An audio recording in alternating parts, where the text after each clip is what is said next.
Саламатсыздар ма оқушылар, бүгінгі біздің тақырыбымыз интеграл, Енді интеграл қатысты есептер шығаруды түсіндіре кетейін. Ол үшін алдымен функцияны интеграл дегеніміз не? Бұл туындыға кері амал, Яғни функцияның туындысын тапсақ, мысалы, x квадраттың туындысын тапсақ 2x болады, ал 2x-ның туындысы интегралы неге тең болады? Ол яғни x квадратқа тең болады. Керісінше кері амал болады, Мысалы, қараңыздар, x квадрат бөлінген 2-ден f от x функциясы тең болады x квадрат бөлінген 2 функциясы, f от x тең болады x функциясының алғашқы функциясы болады ма? Болады, Себебі неге? Одан x квадраттан туын табатын болсақ, бұл 2x болады, 2x 2-ге бөлем x болады. Сонда f от x-қа тең болады дегенсіз, Араты, осылай енді теорема бар. Осы теореманы өздеріңіз танысасыздар. Мына жерде алғашқы функцияның кестесі дейді, Бұл жерде кішкентай f от x дегеніміз берілген функция. Ал оның алғашқы функциясы үлкен f от x-пен беріледі. Яғни берілген функцияны кішкентай f от x-пен жазатын болсақ, үлкен f от x дегеніміз ол функцияның алғашқы функциясы деген сөз. Мысалы, қараңыздар, кез келген нөлдің алғашқы функциясы ол c тұрақты санға тең болады, c-ға тең болады. Ал кез келген k санының тұрақты санның алғашқы функциясы ол kx плюс c-ға тең болады. Араты еттік. x-тің r дәрежесі, мысалы, осы x немесе x-тің n дәрежесі айтамыз ғой. Осының алғашқы функциясы табатын болса, онда x-тің n дәрежесі плюс 1 болады, бөлінген n плюс 1 болады. Мысалға, x-тің 3 дәрежесінің алғашқы функциясы болатын болса, онда ол x-тің 3 дәрежесі қосылған 1 бөлінген 3 қосылған 1 болады. Яғни x-тің 4 дәрежесі бөлінген 4-ке тең болады. Дәл осы сияқты 1 бөлінген 2 арасында x-тің алғашқы функциясы ол 2 түп арасында x-қа тең дейді. Синус x-тің тригонометрия функцияларының алғашқы функциялары қараңыздар. Синус x-тің алғашқы функциясы ол минус косинус x, косинус x-тің алғашқы функциясы синус x. Бұрын былай еді. Синустың туындысы косинус, косинустың туындысы минус синус еді. Енді бұл жерде керісінше болып тұр. Араты, 1 бөлінген косинус квадрат x-тің алғашқы функциясы ол тангенс x плюс c болып тұр. Бұл жерде плюс c дегенді тастап кеткен, Араты, 1 бөлінген синус квадрат x-тің алғашқы функциясы ол минус котангенс x-ға тең болып тұр, Араты кеттік. Енді қараңыздар, қандай ереже бар? Анықтама интегралының қасиеттері дейді. Мысалы, қараңыздар, интеграл астында f от x қосылған g от x болатын болса, онда олар жеке-жеке интегралда болады. Яғни интеграл астында f от x dx қосылған немесе азайтылған, интеграл астында g от x dx де болады.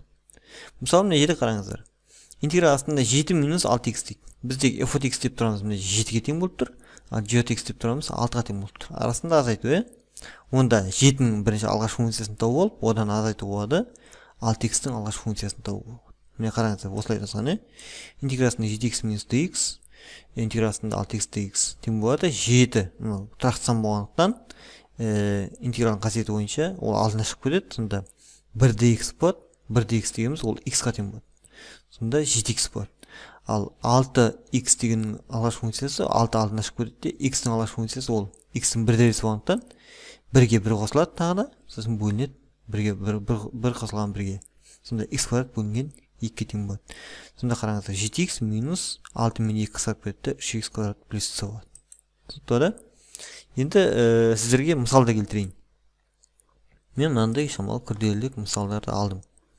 Осы мысалдарды қазір есеп барысында шығару түсіндіріп көрейік. Мысалы, оны қалай шығарамыз,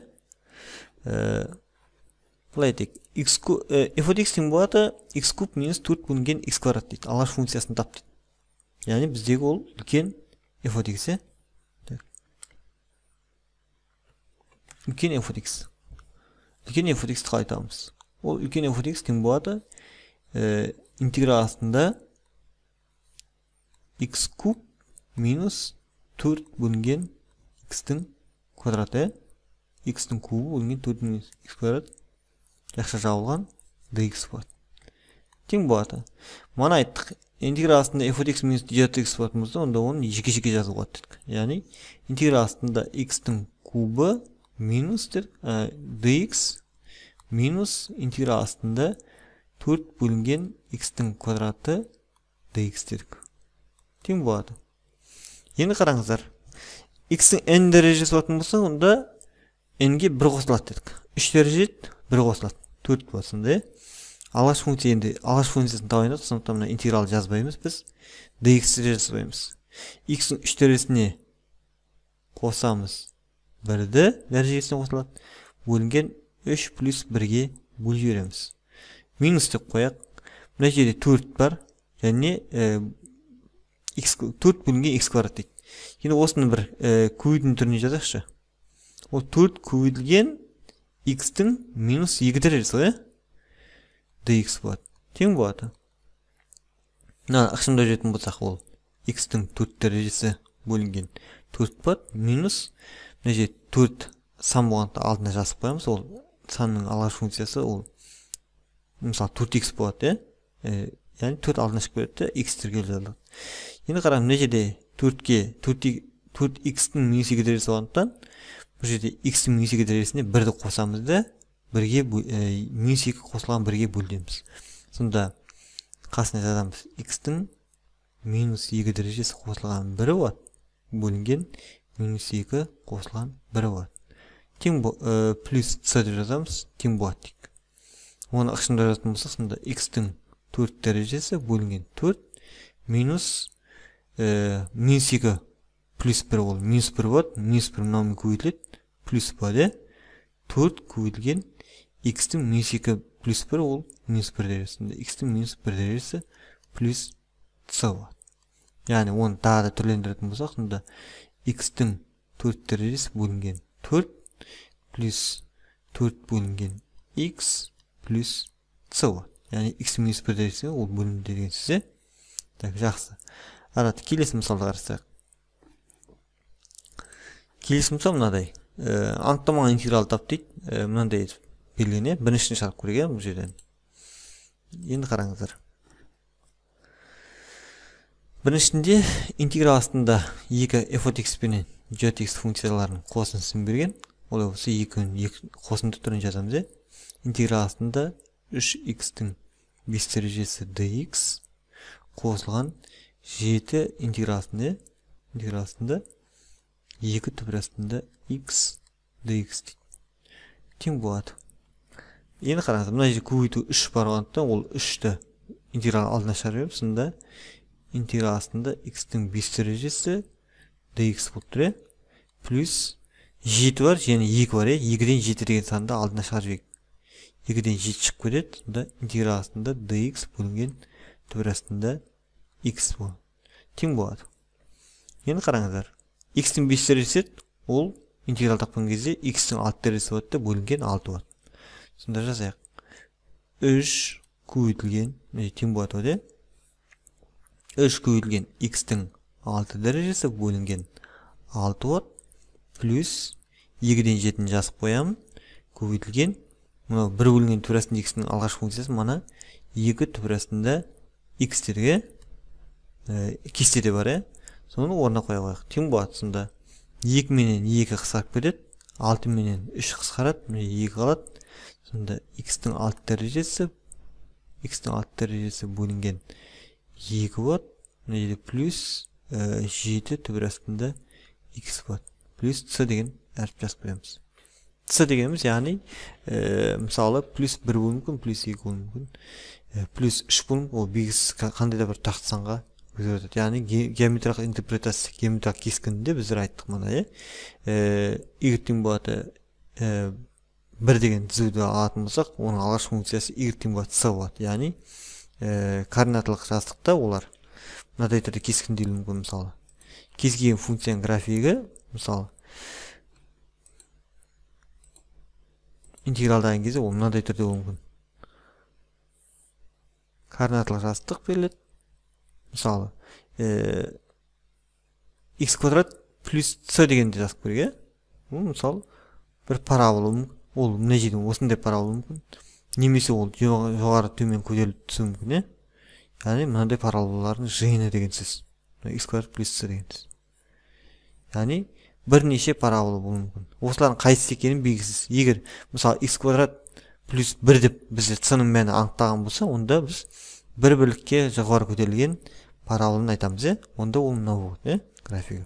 Мына c деген сөз кез келген тұрақты сан болуы мүмкін. Ол минус 1 болуы мүмкін, 2 болуы мүмкін, 0 болуы мүмкін, кез келген мүмкін, сондықтан бұл жерде с болатын болса, осылай көз алдымызға осылай елестетуіміз мүмкін. Яғни параболалардың жиыны бұл жерде қайсысы екені белгісіз. Ал егер плюс 1 болып немесе нақты бір плюс 4 болатын болса, онда ол 1, 2, 3, 4 деп мына жерден мысалы параболаны көрсетіп қоямыз.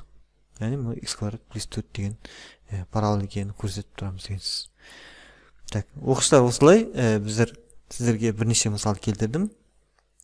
Енді мына жерде тағы бір мысал бар, сіздерге соны келтіріп кетейін. Мына есепте мысалы келесісінде мынандай дейді, интеграл астында 3 косинус bx минус 1 бөлінген x квадрат дейді. Оны интегралдау үшін тағы да біз тең болады дейміз де, ара жазамыз. Интеграл астында 3 коэффициент болғандықтан алдына шығып келеді, косинус bx дейміз, минус 1 бөлінген интеграл астында, мына 1-ді dx-ке өткенде ол dx болады, мына жерде dx деген сөз бар, жазып кетейік. 1 dx-ке өткенде dx бөлінген x-тің квадраты деген сөз. Тең болады. 3 сөгенде жазылады. Косинустың алғашқы функциясы минус синус x болды, косинустың алғашқы функциясы ол синус x болды. Сонда мына жерде 5 косинус x болғандықтан, косинус 5x болғандықтан біздер керісінше бөлеміз. Мына жерде көбейтіліп тұр аргументке. Онда біз 5-тен 1-ге көбейтеміз, немесе 5-ке бөлеміз айтамыз. Онда 5-тен 1 синус 5x болады. Аратай минус, мынау x-тің минус 2 дәрежесі мана айттық. X-тің минус 2 дәрежесіне 1-ді қосам, минус 1 дәреже болады. X-тің минус 1 дәрежесі бөлінген минус 1 болады. Плюс c деп жазсақ тең болады. Мынау неше болады? 3-ті 5-тен 1-ге өткенде ол 5-тен 3 болады. Синус 5x минус, мына минус плюс көтеді, мына минус 2 көбейтілген кезде. Сонда x-тің минус 1 дәрежесі ол яғни 1 бөлінген x плюс c болады. Яғни мынандай түрде болады. Так, оқушылар, сіздерге тапсырма түсінікті деп ойлаймын. Бүгінгі тапсырмамыз сіздерге мынадай нәрсе. Онлайн білімленді, онлайн мектепте сіздерге 9 тапсырма берілген. Сіздер соның ішінде мысалы бірінші сабағы ол тек қана білу түсінуге арналған теориялық тапсырмалар, олардың күрделілік деңгейлері өте жеңіл. Ал екіншісінде шамалы есептер шығаруға арналған, екінші тақырыпта. Яғни алғашқы функцияға қатысты, интегралға қатысты есептер шығарасыздар. Бүгінгі тапсырма сол.